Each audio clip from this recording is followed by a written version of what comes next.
All right, with Sal Capaccio, yes, we are in a fraternity of sideline reporters. He does a killer job with WGR Sports Radio 550. He also has his extra point show. He's all over the place, the hardest working man in sports media in Buffalo, bar none, bar none. And kind enough to give us a couple of minutes here on the show. Thanks for being here, man. Great to see you. And I got to ask you, are you going to do the Movember thing and get rid of this or no? Ooh, man, I've never really thought about that. As people like us who now have to do multimedia, when we got into the radio, it was just radio, right? Now you Yeah. got on TV and you got to do these web things. And I'm always afraid of that. It's actually, I decide when to shave my head based on when I'm doing TV work, to be honest with you. Like, well, I can't tonight. It might grow a little bit of stubble there. Not really sure about that. By the way, great to see you. Two guys, you were on the sidelines once for the Bills. I know that. And when I talked to Paul Peck, he's a guy that's done it as well. So it's cool. So good to be on with you tonight. Yeah, awesome, man. All right, a lot of things to talk about. And this one, I don't know if it's been talked about that much, and it's probably really hard. It's almost goes back to the whole thing with, the Jaguars game. And, well, can you really statistically, data driven wise, like determine whether or not, you should go to Jacksonville at one time or another, right? So this is a whole different thing, but similar. The Bills schedule, because they're good and other good teams are going through the same thing, is absolutely crazy. It's so inconsistent. Like they have how many 1 o'clock games this year? Hardly any. So they're 4 o'clock, they're a Monday night, they're a Sunday night, they're a Thursday night. How much do you think that, and I know it's not probably technically measurable, but how much do you think that comes into play when it comes to any inconsistent on field play for them? I don't want to be inconsistent and say that I think it matters, because I'll go back to Sean McDermott when he started here in 2017 and they make the playoffs. They start to get a few of these games, 18, 19. They have Thanksgiving Day games. And I've always really respected and appreciated the fact that they've been good in those spots. Every time they've had these changes, prime time, I think that he runs such a consistent program that it really doesn't impact them. Where I do think it matters, though, is, as players and coaches are creatures of routine, right? And like once you get thrown out of your routine, if things are a little off, I think it's a little harder to get back into that routine, and you press a little bit to make sure that you're doing all the things right. The other part is, look, Rich, it's one thing to have 5 primetime games in a year. It's quite another to have 3 in a row, which they have, right? Thursday night, Sunday night, Monday night. And then it's the home 425 games, which are a little weird. So I do think that can matter, throwing you off your routine if you're not quite right. But I think in general, Sean McDermott does a very good job of keeping his team really consistent no matter when they have to. We can debate till the cows come home about London, and the Bills will. They'll look at that. They'll look at what they need to do next time they go overseas. And the teams have done it both ways, and they've had mixed results. So, we'll see. But right now, I'm glad they had a 10-day mini bye here, little break to kind of reset themselves. No kidding. And I want to ask you a little bit about that in terms of Cincinnati in a second. Dorian Williams, where'd he go? What's going on with him? Well, I think he's going to be a really good football player. Me too. I think the Bills think he's going to be a really good football player. I think the game hasn't slowed down enough for him yet. I think that he's been a little too, he's very instinctive, but I think that's been kind of his detriment as well. Like he's so instinctive, he's so fast, he flies the ball and, oh, wait a minute, wait, they're going the other way. Or wait a minute, I missed a tackle, or, an over pursuit, a missed tackle here or there, maybe trying too hard to see things so quickly you get there. You got to let the game slow down for you a little bit. You watch Matt Milano playing. I'm not going to compare Williams to Milano. Milano's an all pro, obviously, but Matt Milano, he sees things quickly, but he knows exactly the right angle to take, or he knows the gap and the fit right there. I don't think Dorian Williams has quite learned that yet. So, I think that right now they're in a position. Look, if the Bills were 2-6, he'd be playing, I think, but they're not. They're fighting for a division and playoffs and a Super Bowl, and they want to make sure they have guys who are doing the right thing and not costing them and hurting them. And right now, I think Tyrell Dodson is the safer play to put there. Let me ask you too about Elam. I know it was brought up this week by the coach. I think he was asked about it, and they mentioned he's had an ankle issue, and yet, correct me if I'm wrong, but I haven't seen him on an injury report. So I think the fan base is like, well, wait a minute, where'd this come from? He was on the injury report last week. Was he? Okay. But he was a full participant in practice. But he was and I think he might have been leading up even the week before. And I will also say that was it Bean or was it McDermott? One of them actually said a couple of weeks ago that he had re-aggravated something from training camp. This is going back a little while. So it's there. Look, but I think we can all see also what's going on here. Look, he's not performing to the level of they trust him again, that word, to put him on the field. So if there is something going on, there's no harm in letting him kind of reset a little bit. Yes, he's dealing with the injury. That'll let him get healthy. Could this be a situation? I don't know his exact health. Could this be a situation where, look, if he was playing really well, we could fight through this. We could have him on the field, but why not? If he's not going to play, shelve him for a few weeks, let him see the game from the sidelines, let him learn a little bit. Let's make sure that we got another guy in here. And let's take care of everything all at once. So that's probably what's going on here. I thought it was interesting on, Wednesday when we were with Brandon Bean, that he said shutting him down doesn't mean the whole year. They put him on IR, they let him reset, they let him get healthy, he comes back. I do think they want this to work out, Rich. I mean, why not? He's a first round pick. You don't want to let that walk away for nothing. They weren't going to do a Boogie Basham deal for him, right? Like trade him away basically and swap late round picks. He has more value to the Buffalo Bills right now than he does around the league. And the Bills want to see that value. And maybe he can kind of, get to a point where they think he is a lot more useful. Yeah, for sure. I mean, he's got size and athleticism. So Yeah. why not, take that time and make him into what you think he was going to be and hasn't gotten there yet. So good segue. Rasul Douglas, what do we know about him? How soon does he get into the lineup? Is it as early as this weekend? I don't know if they'd be able to do that. Now, if he did, I wouldn't, let me put it this way. It wouldn't surprise me if he dressed. I don't know if he'd be able to play defensive snaps. Maybe he'd be in case of emergency, he'd be there, because if you're going to put Kaiir Elam on IR, if he's not going to play, which seems to be the indication, you almost have to play him. Who's your boundary corner? Are you going to bring up Josh Norman again? I guess you could do that. That's always a possibility. You have Jamarcus Ingram, of course, you could do that. But maybe he's a guy who had break glass in case of emergency. Let's just have him there. Maybe he can play a couple special teams, run down, do something on a kickoff like Josh Norman did. I don't know about, playing right away. We'll see about that. What are they getting? They're getting a guy who has tied for the third most interceptions in the league over the last 3 years with 10 interceptions over the last 3 years, including this year, Rich. All Bills corners combined, only 12 interceptions over the last 3 years. This guy is a ball hawk from a zone corner, right? When you play zone, it's not as easy to get necessarily all those interceptions if you're kind of keeping everything in front of you, but he does a great job of being instinctual when that happens. He's also a very good tackler, fits right into Sean McDermott's scheme. And then he's a really, really good leader in the locker room. But, I asked Sean McDermott about that, hey, you sign Josh Norman, you bring in Rasul Douglas. Is that an indication like you want a little more experience and leadership in a cornerback room that's suddenly very youthful? And he said, look, yes, he's great at that stuff, but you can't really lead in a new place until you get to know people. And I thought that was interesting, meaning we didn't bring him to be a leader, but that's a great bonus once he gets to that point. For sure. Let's talk about Fournette too. He gets added at the trade deadline as well. And his nickname is Playoff Lenny. So did the Bills get Fournette for the postseason, or did they get him for, mid to late season as someone to spell or supplement Latavius Murray? I think both, but look, I don't think this is necessarily an indictment on Latavius Murray. I think this just is a replacement for Damian Harris. Yeah. So you probably go back to what you had early in the season when James Cook, I looked it up. James Cook was on the field for like 40 something snaps a game. And then Murray and Harris were combined for about 30. Okay. That's probably about what this looks like. And then when it comes to touches, I don't think they're going to be necessarily making, Leonard Fournette the number one back or anything like that. It's still James Cook's backfield as the lead guy, but a lead guy in Buffalo doesn't get, the bell cow type of carries we've seen with other teams and other situations. So I do think it's for as the season goes on, but it's also for, hey, when the playoffs come, you got tougher weather, you can't throw the ball as much. Now you have a guy that can, he's obviously powerful.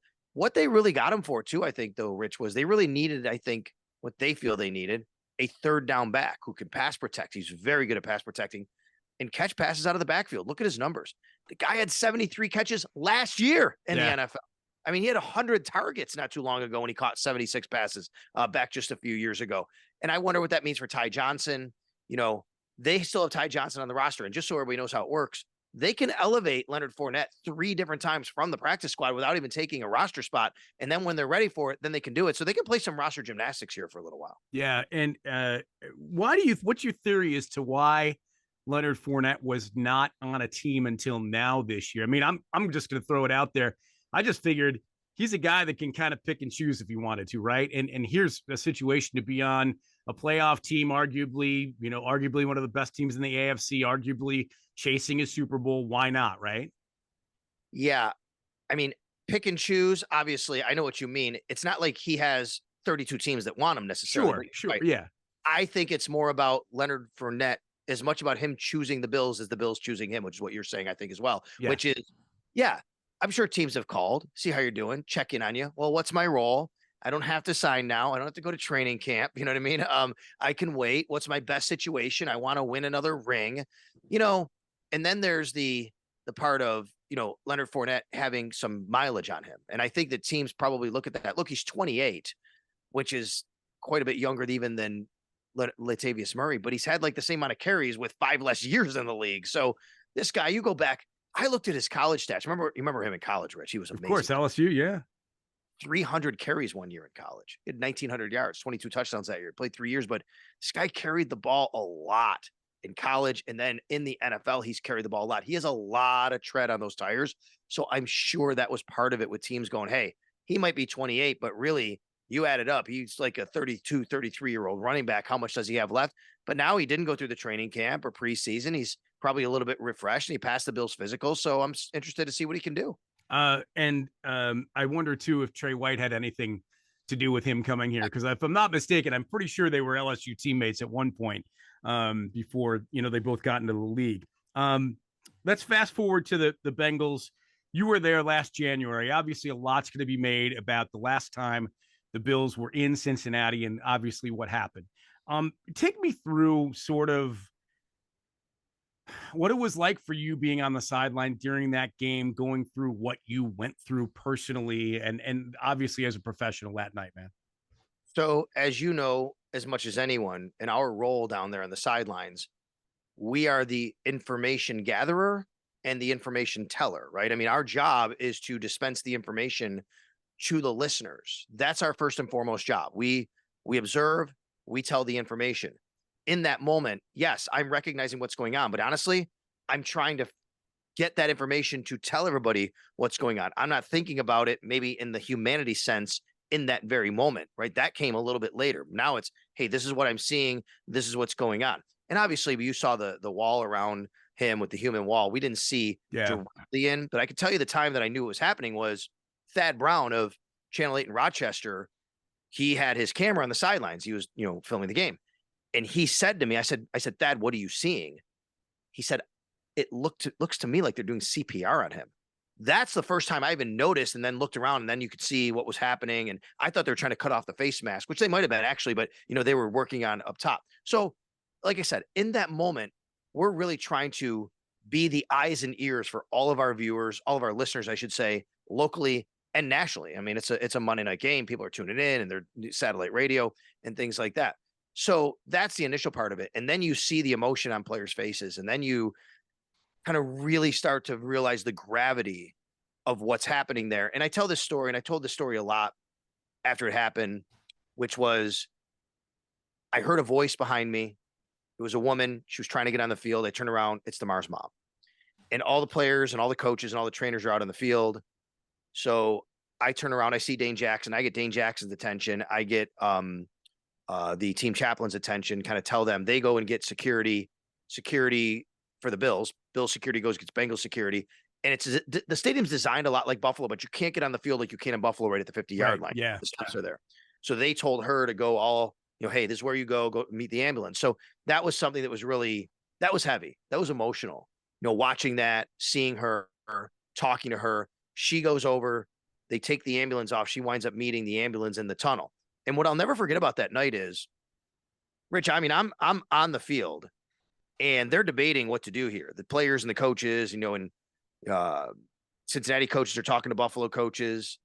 And I look, and from the vantage point I was in, it would be kind of like in Buffalo, but a little different because the tunnel is located on the corner, not in the end zone like it is in Buffalo. The ambulance is in the tunnel with its lights on with Damar Hamlin, and people are out there warming up.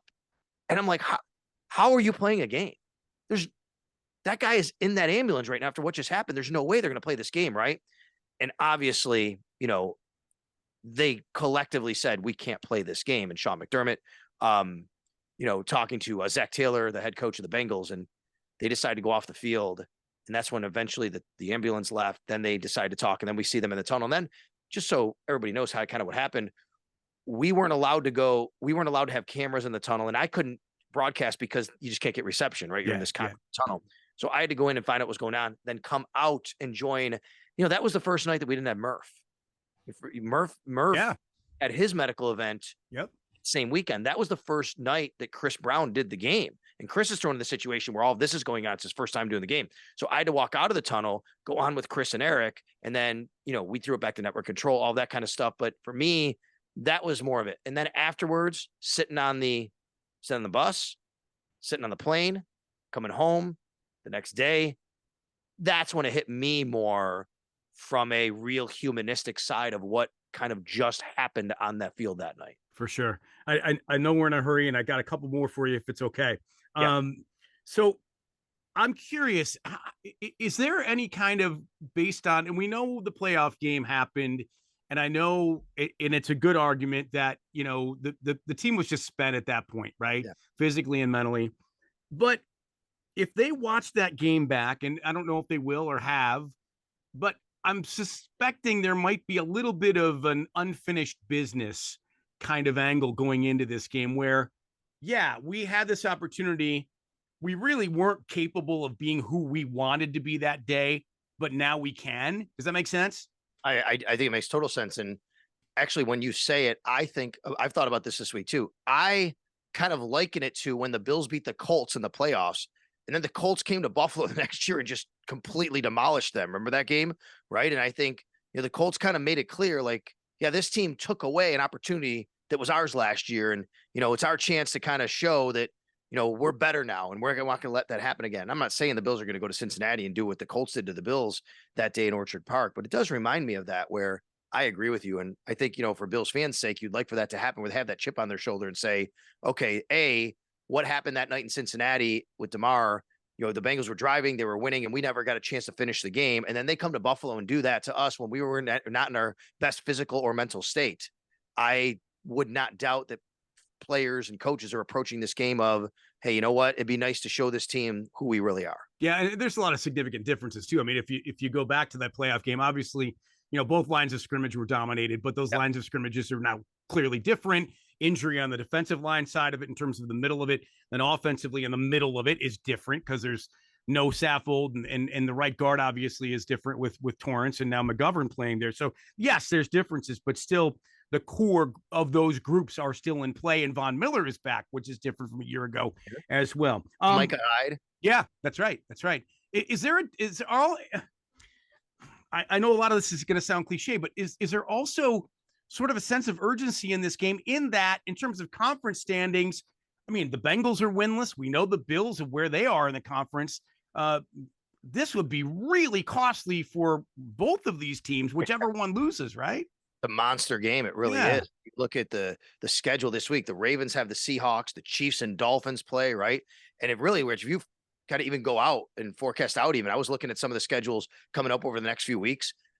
Like, there's some really big AFC games, and some of these teams have some really big games that they're going to have to start beating each other to make sure they can jockey for position. You're right. The Bills, they're already 2 losses in the division, 2 losses in the conference, 3 losses in the conference, 2 in the division. They can't afford to drop another one here. I mean, they're trying to catch the Miami Dolphins. I mean, you think about the swing here. If the Dolphins beat the Chiefs, we'll know, by the way, because they play Sunday morning. Bills play Sunday night. If the Dolphins beat the Chiefs and the Bills lose, Dolphins are 2 games up on the Bills, right?